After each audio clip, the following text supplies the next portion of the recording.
Okay, well, welcome. I'm John O'Keefe, and I'm the director of the Center for Catholic Thought here at Creighton.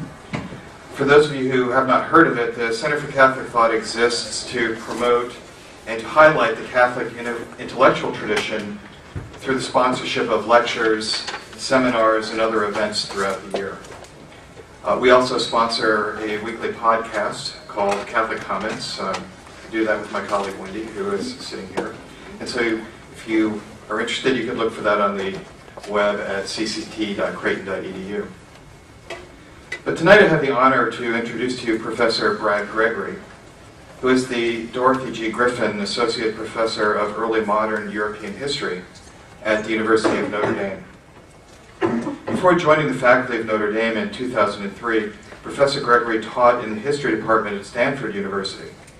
And prior to that, he was a junior fellow in the Harvard Society of Fellows and earned his PhD in history from Princeton University in 1996. Professor Gregory was the recipient of 2 teaching awards at Stanford and 1 at Notre Dame. In 2005, he was named the winner of the first annual Heat Prize in the Humanities from the Dallas Institute of Humanities and Culture, a $50,000 award given to the outstanding mid-career humanities scholar in the United States. Professor Gregory's publications in the field are too numerous to itemize here. It is worth noting, however, that his first book, Salvation at Stake, Christian Martyrdom in the Early Modern Period, received 6 book awards and has been widely praised by many within the field of history. His forthcoming book is about the Reformation era and the making of modernity. Please join me in welcoming Professor Gregory as he speaks to us on the topic, Theology, the Reformation Era, and the Secularization of Knowledge.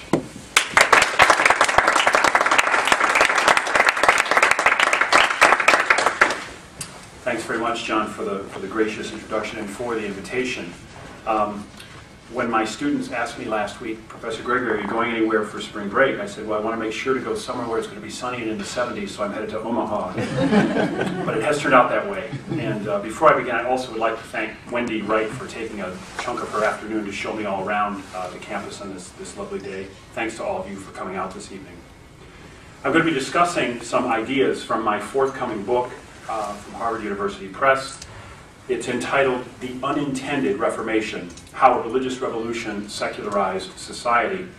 The book is about the Reformation era and the multiple ways in which its unresolved religious disagreements continue to influence human life in Europe and North America today, whether through the many unintended changes that they set in motion or through late medieval trends that they dramatically transformed. Part of my book's argument is that these long-term abiding influences tend to be overlooked because of how historians divide up the past, almost always by period, country or region, and type of history, and because of how almost everyone, including historians, tend to think about long-term historical change in strongly supersessionist terms. Medieval realities are regarded as having given way to early modern realities that in turn gave way to modern realities, leading to where we are, a one-way succession of stages that have left Westerners since the early 19th century, in Peter Fritzsche's phrase, feeling stranded in the present. Peter Laslitt's pre-modern world we have lost is assumed to have been left behind, with the dramatic transformations wrought by the intellectual, political, social, and technological revolutions of modernity. A corollary of these assumptions, and this picture of historical change, is the idea that we can account for our world today by relegating its analysis to historians of the modern era and to social scientists. We can understand contemporary Western institutions, ideas, priorities, and practices by concentrating on human life this side of the scientific revolution, the Enlightenment, the American and French revolutions, and the Industrial Revolution. I think this supposition is mistaken, and I argue in my book against the prevailing picture of a strong supersession of ideas, institutions, or eras between the late Middle Ages and the present. Mere temporal succession has too often been conflated with historical explanation. In order to shed more light on the makings of the Western world as it is today, 3 important moves are necessary. First, we need to begin before the 17th or 18th centuries. Late medieval and Reformation Europe are not the mere predecessor background over against which modern ideologies and institutions define themselves. The latter are rather the tangled continuation, development, and extension of late medieval and early modern innovations. Second, we need to proceed differently than the customary movement through epochal blocks in successive stages, in which medievalists passed the baton to early modernists who handed off to modernists for the anchored leg of the relay. We all know this paradigm. It's the way in which all Western civilization textbooks are written. Such an approach tends to retrace and to reproduce the tangled way in which human life is lived, rather than taking advantage of the explanatorily powerful discernment made possible by hindsight. Third, and finally, we need to distinguish the intelligibility of the past from any connotations of inevitability. Things did not have to turn out the way that they have. Crucial decisions were made that did not have to be made, some of which were institutionalized and became deeply consequential. A genealogical explanation of how things happened to turn out, in other words, need not be in any sense teleological. Many of the phenomena I address in my book, such as contemporary consumerism, the modern state's monopoly on public political power, or conceptions of individual rights, might seem to have little to do with each other and to be far removed from the Reformation or from religion per se. But among the book's main arguments are, first, that they tend to be seen as things distant from religion, precisely because religion, as a result of the intractable Christian disagreements of the Reformation era, was incrementally disembedded from the rest of life and theorized as something separable from it. And second, that all domains of human life were unavoidably affected by the disputes and disruptions of the Reformation era, because late medieval Christianity was, in all of its diversity, an institutionalized worldview, not a discrete part of life separate from economic, political, social, or cultural realities. It was meant to inform everything, not to be a mere part within the whole. As part of this institutionalized worldview, the Church's truth claims about reality were no more separable from the pursuit or transmission of knowledge at the outset of the 16th century than they had been in medieval monasteries since the 6th century or universities since the 13th. In sharp contrast, the pursuit and transmission of knowledge today in research universities assumes that knowledge is and must be secular, in principle separable and separate from any substantive religious claims. In the words of Jim Turner, my colleague in history at Notre Dame, the decidedly non-theistic, secular understanding of knowledge characteristic of modern universities will not accommodate belief in God as a working principle. Or, as Alistair McIntyre has recently put it, another Notre Dame colleague, I do cite other people besides my colleagues, they're coming up. Alistair, the irrelevance of theology to the secular disciplines is a taken-for-granted dogma. It's this aspect of my book, namely the secularization of knowledge, about which I'll be speaking this evening. In a word, how are we to account for the change from Christian theology, regarded as the most important of the faculties and the queen of the sciences in medieval universities, to our present situation, in which not only theology is a discipline, but any and all religious truth claims are excluded from consideration on their own terms in research universities? In short, how did higher education come to be ideologically secular? The outstanding studies of the secularization of American universities in the later 19th century, early 20th century by George Marsden, Julie Rubin, Christian Smith, and other scholars are relevant to this question, but I will suggest tonight that they belong to a late chapter in a much longer story. I recognize, of course, that there are contemporary Catholic institutions, Creighton and Notre Dame among them, as well as some substantively Protestant institutions, such as Baylor, that are research universities and or have professional schools, and which thus seek to transmit what is known to undergraduates and to create new knowledge across multiple disciplines.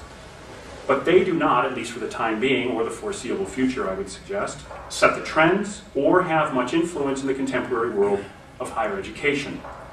Moreover, the secular assumptions that govern knowledge-making profoundly affect research universities with religious identities, including the ways in which scientists and scholars in them do their work. This includes theologians, who are usually devoted not to the integrative endeavor to understand God in relationship to all things, and substantive religious truth claims in relationship to the findings of all other disciplines, but are instead intent on their respective research specializations within theology in ways analogous to scholars and scientists in other disciplines. The usual answer to the question I've posed, how did higher education come to be ideologically secular, is that it's une question mal posée, right? A badly put question. Religious truth claims were not ideologically excluded, so the story goes, but rather simply recognized for what they were, cultural constructions and subjective opinions based on pre-modern mythic conceptions of reality that were rendered untenable by the advances of modern knowledge itself. Scientific discovery and humanistic inquiry were the two pinchers of the modern intellectual scissors that excised theology from knowledge-making. With respect to science, once the empirical investigation and mathematization of natural regularities reached an impressive first culmination with Newton at the end of the 17th century, the universe as a vast mechanism of efficient causes left no room for God's putative actions in history, including alleged miracles such as those reported in the Gospels.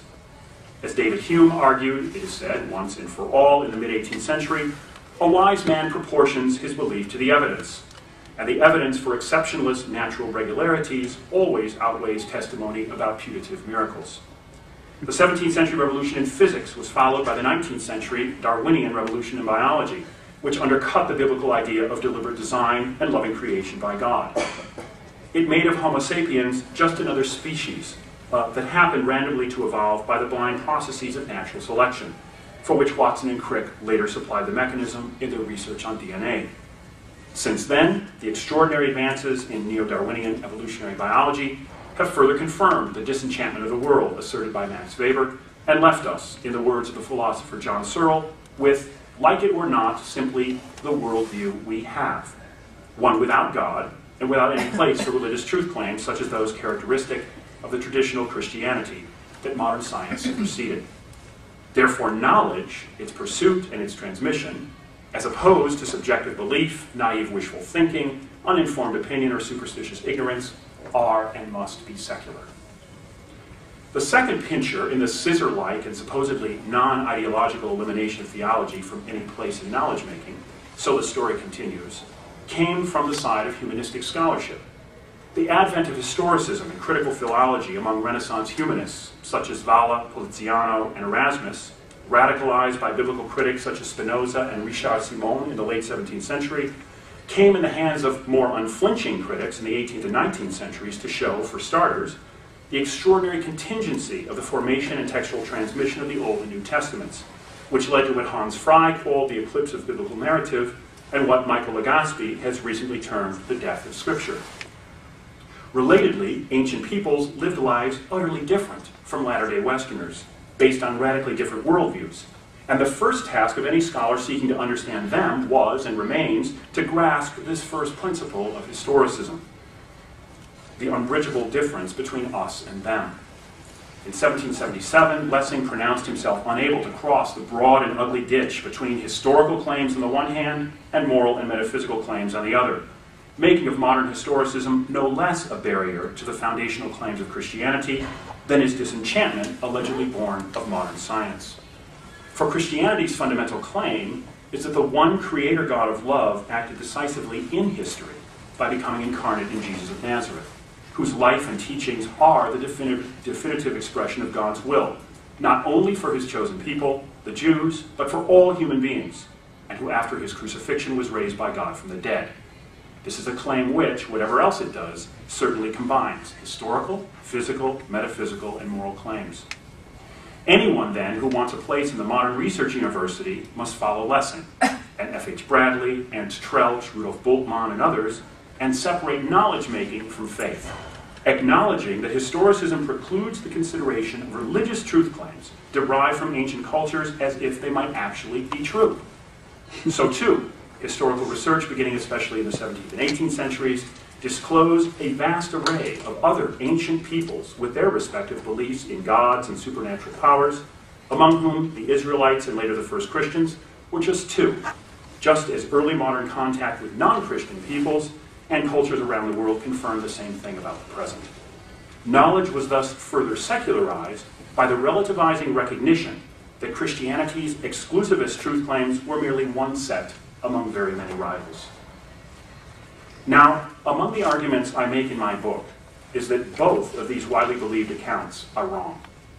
Not because the findings of the natural sciences per se are somehow untrustworthy or suspect, nor because historicism is not a necessary safeguard against anachronism, nor again because there are not in fact many religions and ideologies in addition to Christianity, but rather because of the inferences that have been typically drawn from them. To argue this case would require much more time than I have tonight, which is why I devote much of 2 100-page chapters to it in my book. You'll be glad I'm not going to do that tonight. I'm just going to be here till 2, 3 in the morning. Wouldn't it be awful? So they read their whole... I'm not going to do it. Very briefly, though, my point is that there is no intrinsic or necessary connection between the findings of the natural sciences, historicism or pluralism, and the conclusions that are usually drawn from them, and which have become institutionalized in the secularization of knowledge. The findings of the natural sciences do not preclude the possibility that a transcendent creator God is real and acts in history, including actions outside the course of natural regularities.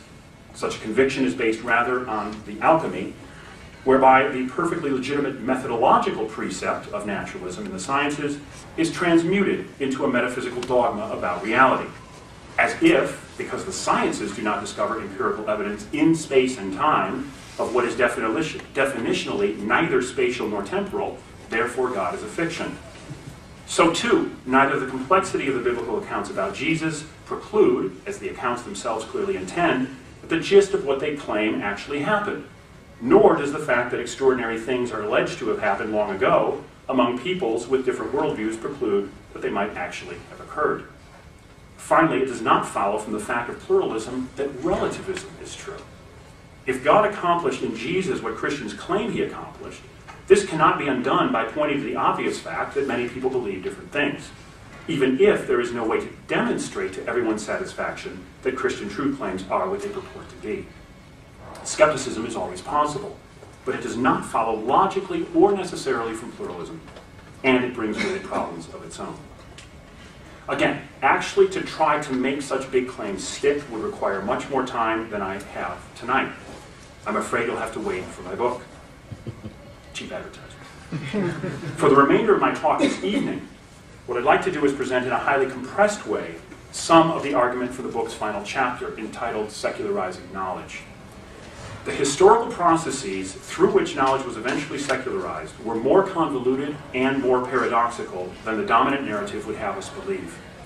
For it was neither science nor critical humanistic scholarship per se, but rather the Protestant Reformation, by introducing an unintended and unprecedentedly enduring doctrinal pluralism within Western Christianity, that laid the foundations for the eventual secularization of knowledge. But only in the long term, and only after a long interlude in which theology became more rather than less important in the confessional universities, academies, and seminaries of early modern Europe. Western Christendom. Think of the clashes between scholastic theology